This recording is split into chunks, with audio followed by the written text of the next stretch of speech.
రాత్రి 5:30కు ఏమో వచ్చింది. ఆమె పక్కన ఆమె వాకిలు ఊగేటప్పుడు వచ్చి ఆమె పెదవును ఇట్లా కొరికింది. కొరికినాక ఆమె మాట్లాడుతుంది. నేను పోయినా వచ్చి నన్ను కలిసింది. కలిసినాక అది ఎటు తెలియదు. మళ్ళీ ఇప్పుడు 6:30 వరకు మళ్ళీ మా ఇంటి దగ్గరికి వచ్చి కట్టెతోటి వచ్చింది. అంటే అది ఉరుకుడుకు మీదకి వచ్చిందా? ఆ ఊరికి మీరు వచ్చింది. మీరు కురికాగానే ఆయన కట్టెతోటి కొట్టే వరకు. అంటే ఆమె కలిసినప్పుడే పోయినా మీరు? కలిసినాక పోయినా. ఆమె సౌండ్ వస్తే నేను పోయినా అన్నట్టు. అవునా?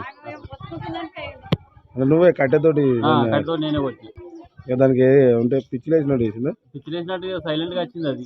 ఇక దానికి ఏమైనా మనం పొద్దున పాలకని పోయినా. పాలకోతే వెనకకి వచ్చి సడన్ గా అనుకున్నాను. అంటే నువ్వు కుక్క అని అనుకున్నావు? నేను కుక్కనే అనుకున్నాను. అందరం కుక్కనే అనుకున్నాం. కరెంట్ ఒకటి లేదు కాబట్టి చీకట్లో ఏం తెల్లారి 6:00 అవుతుంది. పాలకని పోయినా 6:00 అవుతుంది. అక్కడికే కుక్క వచ్చింది.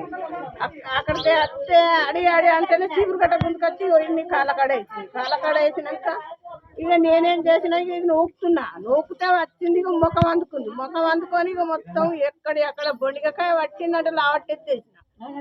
ఇక ముఖం కడిచినాక బొండికాయ పట్టింది. ఇక ఇవన్నీ కాట్లే. 5:30 అయిపోయింది.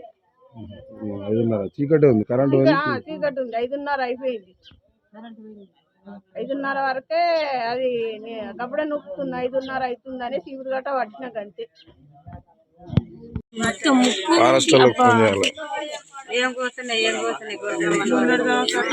పాడడం పడి నడుముకు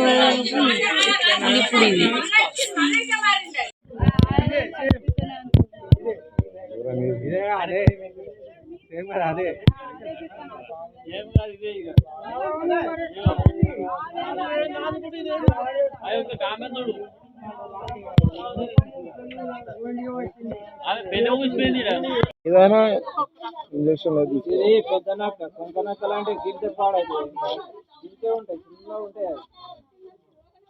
పెద్ద నాకు మళ్ళీ అందుకొని వస్తుంది సత్యం.